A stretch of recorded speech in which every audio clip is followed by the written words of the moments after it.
It's the first steps onto the mainland for 74-year-old Ho Yun-hang and his wife in 3 years.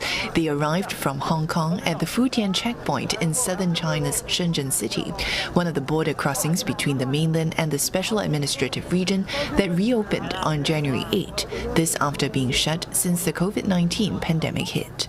去探朋友，他回老家，这次回来，好像见到太阳一样。 深圳这个疫情的话，药物紧缺比较，所以带一点药比较实用一点的东西。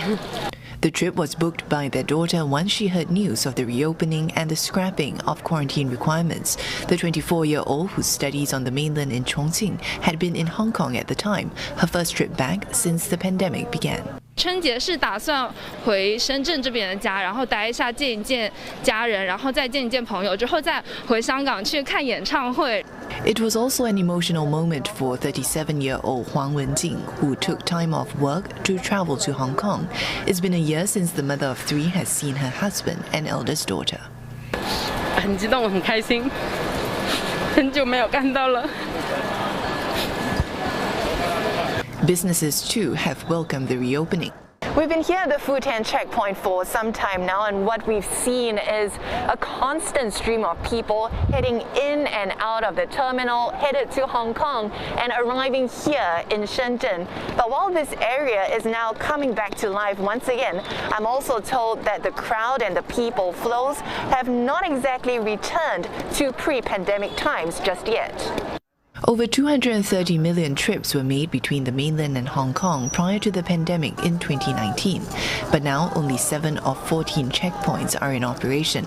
There's also a daily quota of 50,000 visitors allowed in either direction by the 3 land crossings.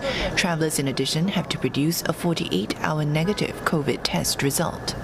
最后就多钱少一点啊，钱少一点啊，有些老年人啊，还是小孩啊，他们都不懂的。在香港那边回来要48小时嘛，就要做一个自费的核酸嘛，还是有点不方便嘛，这样说就也不会太频繁，但是去慢慢正常嘛。 International trips are also expected to slowly ramp up as mainland China scrapped most of its travel restrictions on January 8. But with Hong Kong coming in, for us in Shenzhen, it's really easy. We can just go via Hong Kong. This comes as current estimates suggest that international flights in and out of China are at under 10% of pre-pandemic levels. Chinese authorities say this will return to 80% by the end of the year, but experts caution the ramp-up will take at least 6 months. Closed airspace over Russia also poses a challenge for some carriers.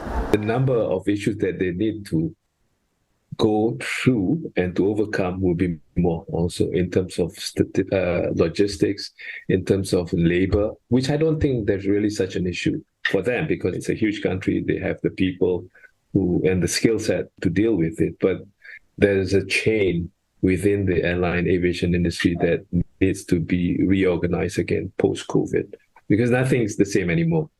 Mr. Shuko says the opening up could also be a chance for Hong Kong to regain its pre-pandemic position as a global aviation hub.